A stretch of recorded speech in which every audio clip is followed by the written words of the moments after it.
Making your way in the world today takes everything you've got. Taking a break from all your worries sure would help a lot. Wouldn't you like to get away? Sometimes you wanna go where everybody knows your name, and they're always glad you came. You wanna be where you can see our troubles are all the same. You wanna be where everybody knows your name.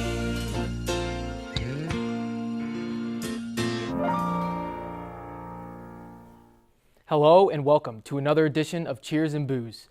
I'm your host, Marco DeLuca, and today we are going to talk about the upcoming Philadelphia Phillies season and the best plays from this past week's NFL games. But first, another tough matchup for the Temple Owls football team. The Temple Owls football team has had a rough patch of games this season, which continued this past Saturday. The Owls faced off against the UCF Knights, and things don't get any easier down the road. In the first quarter of this game, quarterback Real Mitchell got strip sacked on the second play of the game, and UCF's running back Greg McCrae scored his first of 2 touchdowns 4 plays later. And by the end of the first quarter, UCF went up 21-0. The Owls scored only 3 points in the second quarter, but the defense held its ground, and at halftime, the Knights were up 21-3. The second half wasn't any better as UCF's quarterback Dylan Gabriel picked apart Temple's defense, throwing for 2 touchdowns in the third quarter to lead 38-3 going into the fourth. The Owls scored only 13 points in the fourth quarter to fall short against the Knights 38-13. The Owls now have a 1-5 record in the AAC and sit at the bottom half of the standings in 9th place. Now for some of the cheers and boos from the game. Temple's special team is one of the few bright spots in the game, and kicker Rory Bell had 6 out of their 13 points, kicking 2 field goals. Punter Adam Berry had 7 punts, 3 inside the 10-yard line, 2 inside the 20-yard line. And some of the boos from the game in general was not fun to watch as their defense just got picked apart. And the injuries for Temple Owls continue to be effect on both sides of the ball. And now quarterback Real Mitchell was hurt during the end of the game and is now out for the year.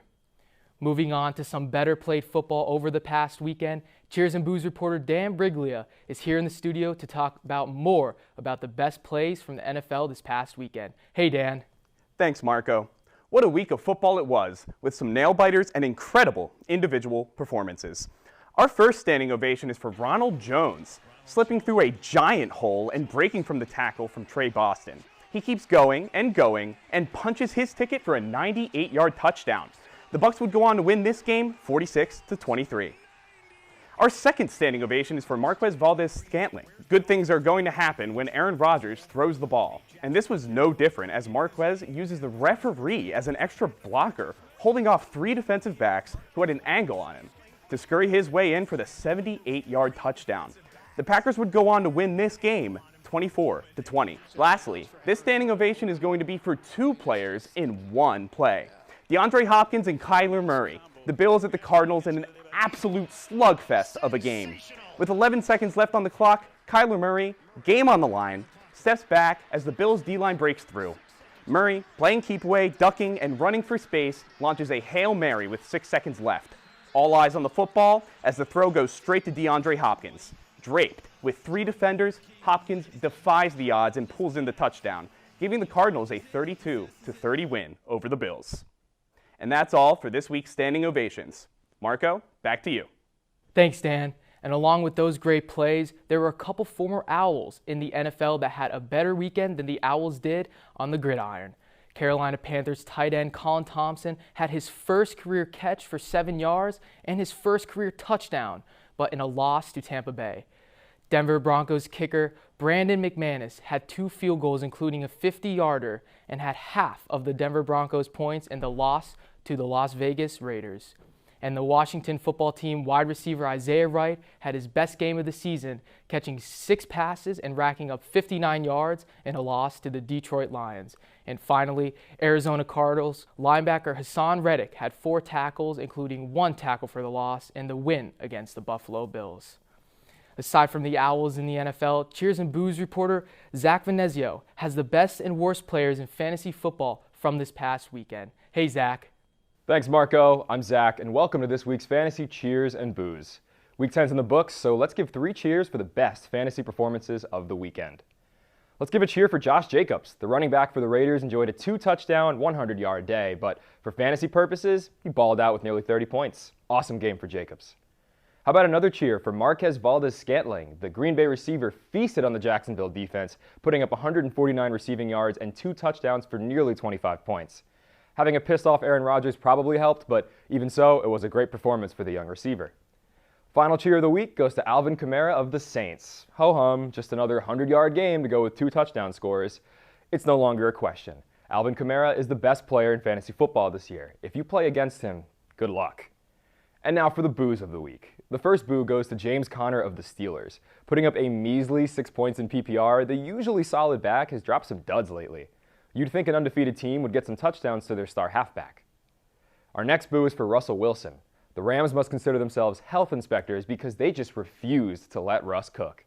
He only managed a sad 10 points in this one. But the biggest and loudest boo of the day goes to A.J. Brown of the Titans.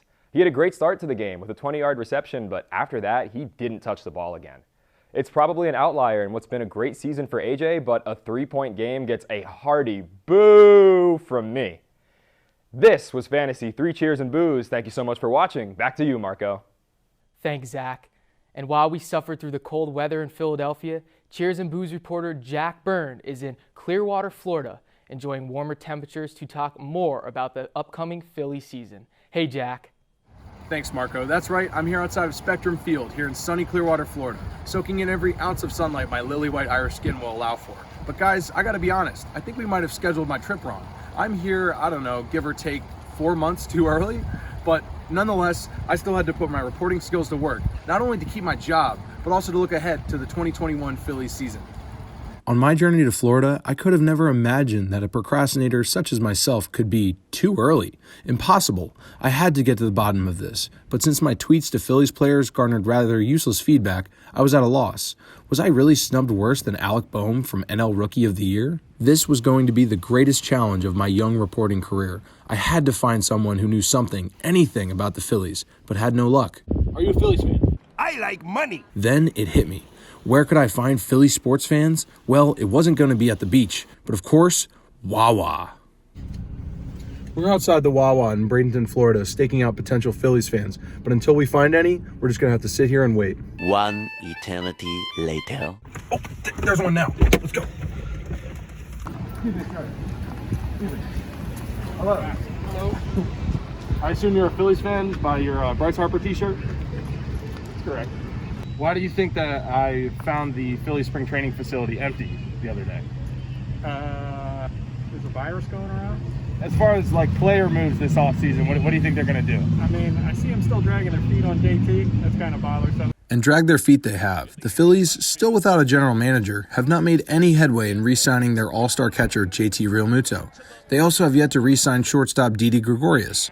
Owner John Middleton seems to have made financial cutbacks because of lost revenue this season, and doesn't appear to be making any big moves this offseason. Regardless of free agent signings, between dynamic pitching duo Aaron Nola and Zach Wheeler and emerging star third baseman Alec Boehm, Phillies fans still have plenty to look forward to.